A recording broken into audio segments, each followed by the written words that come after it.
नमस्ते। हाम्रो पार्टी नेकपा मालेले आफ्नो 9औं राष्ट्रिय महाधिवेशन यही जेठ महिनाको 22, 23 र 24 गते काठमाडौँमा सम्पन्न गर्न गइरहेको छ। म यस सेरोफेरोमा यस सन्दर्भमा नेकपा मालेसँग सम्बन्धित केही महत्त्वपूर्ण तिथिमितिहरू यहाँ प्रस्तुत गर्न चाहन्छु। सर्वप्रथम 2006 सालको वैशाख 10 गते कमरेड पुष्पलाल श्रेष्ठको नेतृत्वमा नेपाल कम्युनिस्ट पार्टीको स्थापना भयो, गठन भयो।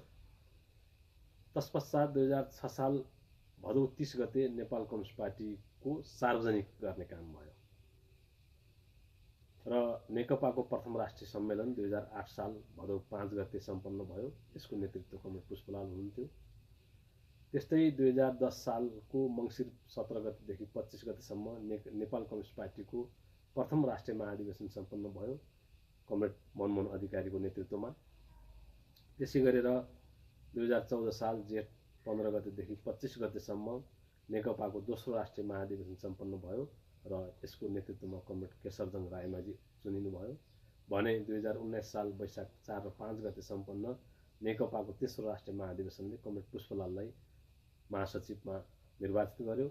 त्यस्तै नेकपाको तेस्रो राष्ट्रिय सम्मेलन जेठ 2 गते 2025 सालमा सम्पन्न भयो र यसमा कमरेड पुष्पलाल नेतृत्वमा आउनुभयो भने 2028 सालदेखि 2032 सालसम्म झापा सशस्त्र किसान विद्रोह भयो कमरेड सिपी मैनालीको नेतृत्वमा र 2032 सालको जेठ 24 गते कोके मालेको स्थापना भयो। यसको चाहिँ सचिवमा कमरेड सिपी मैनाली नेतृत्वमा कमरेड सिपी मैनाली चुनिनुभयो भने 2035 साल पुस 11 गते सम्पन्न नेकपा मालेको 2035 साल पुस 11 गते को सम्पन्न राष्ट्रिय सम्मेलनले नेकपा मालेको स्थापना गर्यो र नेतृत्वमा कमरेड सिपी मैनाली महासचिव चुनिनुभयो भने 2046 सालको भदौ 9 गतेदेखि 14 गतेसम्म सम्पन्न नेकपा मालेको चौथो राष्ट्रिय महाधिवेशनले कमरेड मदन भण्डारीलाई महासचिवमा निर्वाचित गर्यो र 2049 साल माघ 14 गतेदेखि 20 गतेसम्म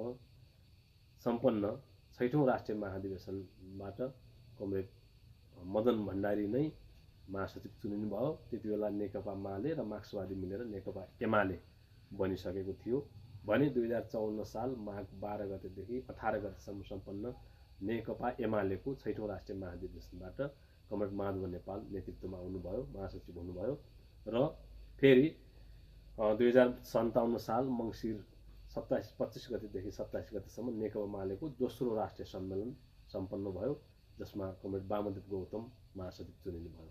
यो बिचमा पार्टीको चाहिँ 6औं राष्ट्रिय महाधिवेशन 54 पछि पार्टीमा चाहिँ विभाजन आयो। विचारको चाहिँ मत भिन्नता, जबज, नयाँ जनवाद, सँगसँगै राष्ट्रघाती महाकाली सन्धि आदि इत्यादि कारणहरूले पार्टी एमालेमा विभाजन आएर नेकपा मालेको पुनर्गठन भएको थियो। त्यसकारण यो दोस्रो राष्ट्रिय सम्मेलन भनिएको हो।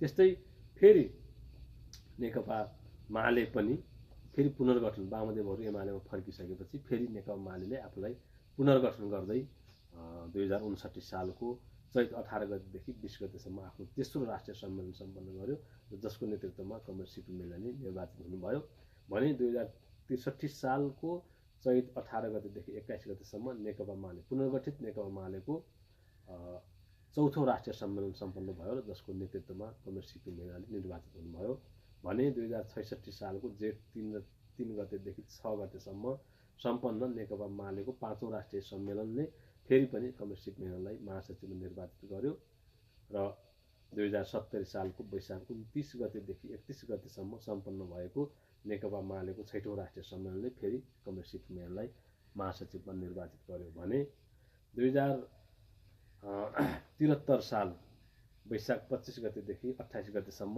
नेकपा मालेले आफ्नो 7औं राष्ट्रिय महाधिवेशन गर्यो। अघि हामीले 6औं राष्ट्रिय महाधिवेशन कहिले भनेका थियौँ 2054 सालमा 6औं राष्ट्रिय महाधिवेशन भएको थियो भने त्यसलाई फेरि बिचमा सम्मेलन गरेका थियौँ र पुनः 7औं राष्ट्रिय महाधिवेशन त्यसलाई जोड्दै 73 सालमा पार्टीले 7औं राष्ट्रिय महाधिवेशन गरेको थियो र 78 सालको कार्तिक 27 गतेदेखि 29 गतेसम्म नेकपा मालेको 8औं राष्ट्रिय महाधिवेशन चितवनको भरतपुरमा सम्पन्न भएको थियो र त्यस पश्चात अहिले हामी आगामी जेठ 22, 23 र 24 गते नेकपा मालेको 9औं राष्ट्रिय महाधिवेशन सम्पन्न गर्न गइरहेका छौँ र अहिले हामी महाधिवेशनकै तयारीमा छौँ।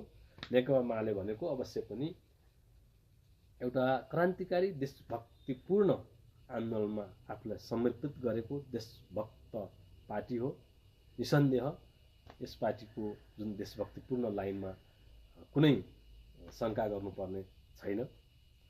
सँगसँगै नेकपा मालेको यो 9औं राष्ट्रिय महाधिवेशनले यो 77 वर्षे वाम कम्युनिस्ट आन्दोलनको निर्मम समीक्षा गर्दै र यसबाट शिक्षा लिँदै अगाडि बढ्नको निम्ति महत्त्वपूर्ण भूमिका निर्वाह गर्नेछ र साथै सङ्गठनलाई अझ खिरिलो चुस्त दुरुस्त बनाउने सन्दर्भमा पनि महत्त्वपूर्ण भूमिका निर्वाह गर्नेछ। यहाँलाई कस्तो लाग्यो? मैले नेकपा मालेसँग सम्बन्धित केही तिथिमितिहरू संक्षिप्तमा प्रस्तुत गरेँ।